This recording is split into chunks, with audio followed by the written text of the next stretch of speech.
menurut aku sahabat yang baik itu bukan orang yang selalu mengiyakan setiap keputusan sahabatnya. Kalau keputusan si sahabatnya ini keliru, salah, atau ini udah pendeta banget berlawanan dengan firman Tuhan, gitu ya. Seorang sahabat ya harus negur. Ini yang sering kita lupa. Kita selalu istilahnya 100% dukung sahabat kita. Dukung betul gitu, tapi nggak membabi buta tanda petik gitu ya.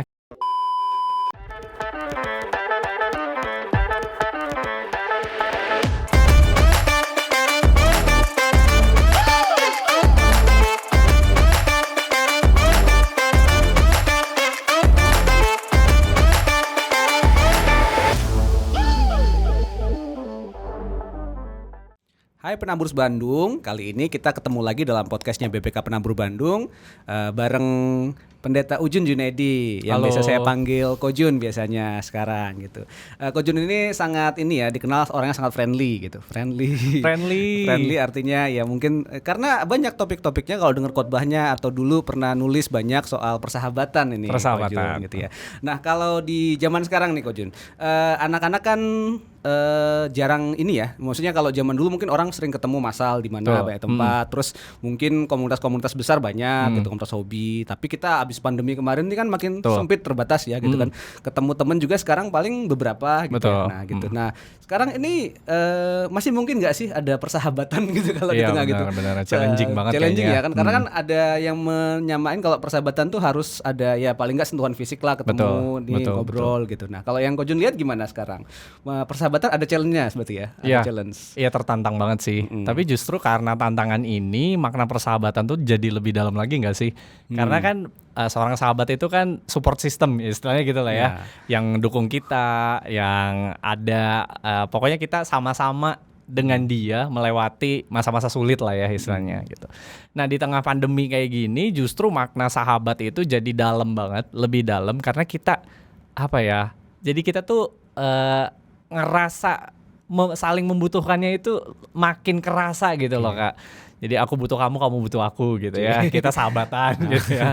Nah, challenging banget. Tapi di tengah kesulitan pandemi ini justru kita butuh sahabat kayak gitu. Dan that's why kenapa gitu persahabatan ini langgeng. Istilahnya kita masih butuh seorang sahabat. Kita nggak bisa sendiri gitu. Dan di tengah pandemi ini nunjukin lah bahwa kita tuh butuh mereka. Kita butuh sahabat. Mereka juga butuh kita. Jadi saling membutuhkan. Kurang lebih gitu sih. Meskipun memang nggak ketemu secara fisik, tapi relasi nggak mati istilahnya gitu. Relasi nggak mati dengan berbagai metode, dengan berbagai media yang ada. Justru ini makin membuat kualitas persahabatan kita tuh harusnya semakin lebih baik lagi. Karena kita mengalami hal yang sama, mengalami istilahnya kesedihan sama-sama, stres juga sama-sama gitu. Nah justru di sini kita saling support satu dengan yang lain gitu. Nah kalau anak-anak sekarang tuh suka tuh ya ada ada yang saya unik waktu itu ini saya punya adik nih sepupu lah gitu. Jadi nulis gitu kan, sahabat kamu siapa aja. Ada yang nulis ya hampir nggak ada gitu, cuma 2 atau 3 orang gitu. Betul. Ada yang juga bilang ini semuanya bestie aku, semuanya bestie gitu. Bestinya banyak banget gitu. Bisa sampai belasan gitu. Sebenarnya dikit atau banyak sih sebenarnya kalau orang bersahabat tuh secara kemampuan alami manusia kayak gimana menurut Kojun? Iya betul sih. Aku lupa tokohnya, tapi aku pernah dengar bahwa kita tuh ya kita punya sekitar ratusan kontak di dalam HP kita misalkan gitu ya. Ada ratusan tuh. Boleh dicek nih teman-teman di rumah gitu. Tapi yang kenal kita dekat itu paling ya cuman 10 atau 20 gitu. Ya kenalan kita lah istilahnya.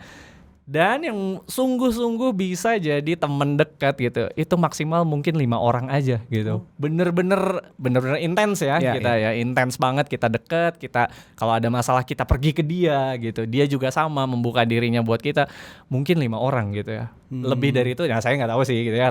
Bisa nggak kita memanage kualitas persahabatan yang seperti itu gitu. Jadi jawabannya mungkin nggak bisa banyak-banyak banget gitu ya. Kalau lebih dari itu mungkin nggak seintens yang inner circle gitu ya.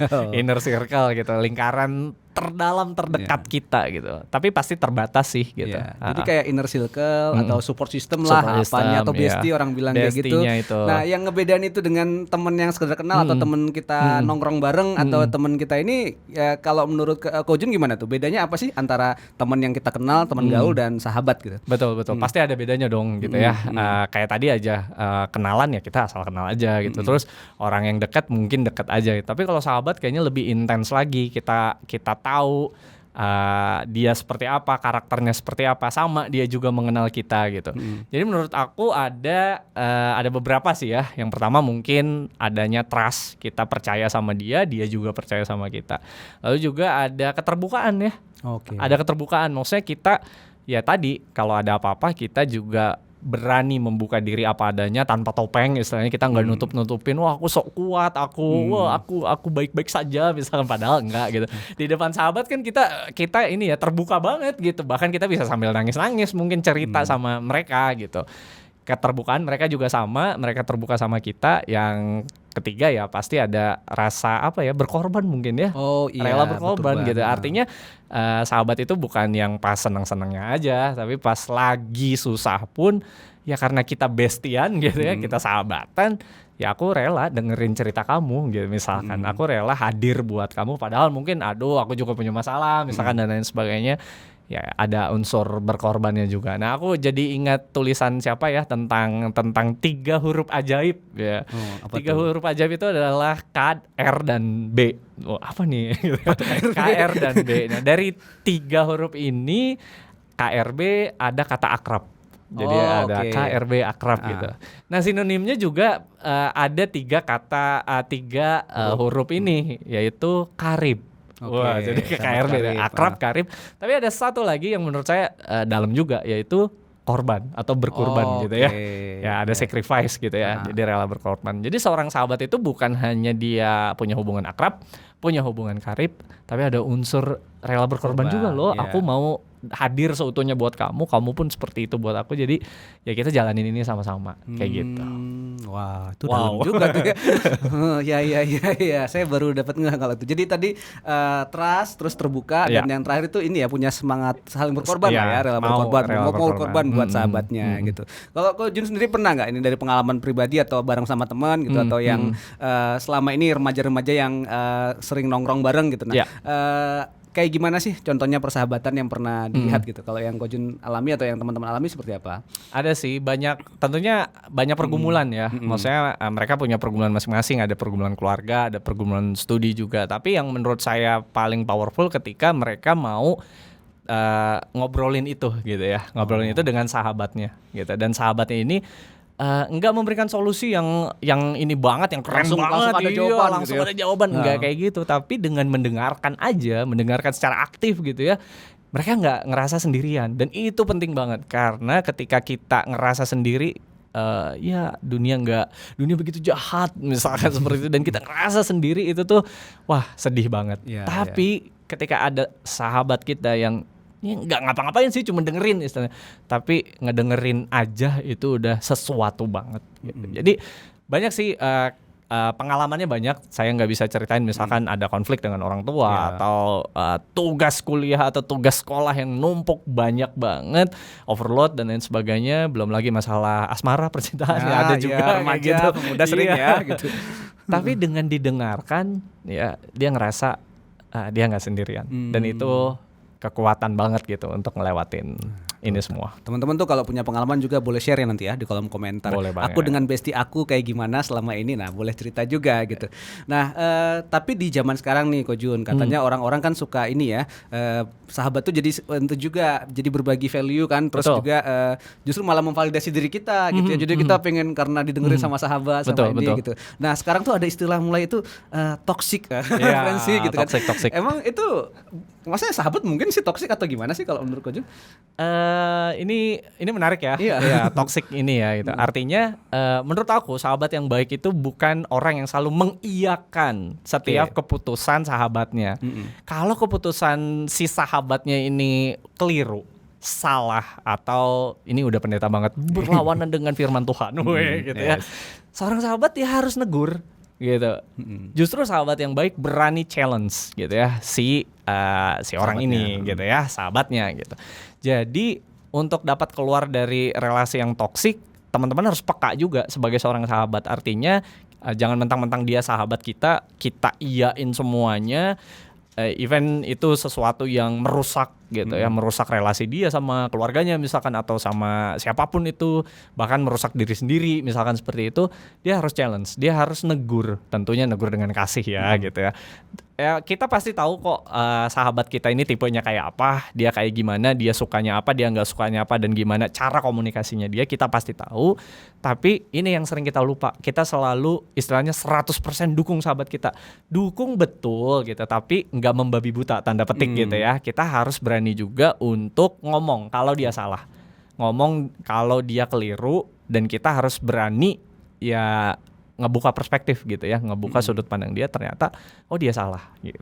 Dan itu sahabat yang baik menurutku. Dan keberanian ini gitu ya, keberanian menegur, keberanian men-challenge ini akan mengeluarkan kita dari toxic relationship ini gitu. Karena memang kebanyakan takutnya jadi gara-gara itu persahabatan jadi nggak langgeng nih. Betul banget gitu. Padahal kan persahabatan yang baik bukan tanpa berantem dong, istilahnya gitu ya. Persahabatan yang baik bukan tanpa konflik. Justru konflik bisa jadi potensi untuk bikin persahabatan ini lebih berkualitas lagi. Ya, mungkin teman-teman yang dengerin ini juga pasti, oh iya ya, aku pernah berantem misalkan sama bestieku gitu ya.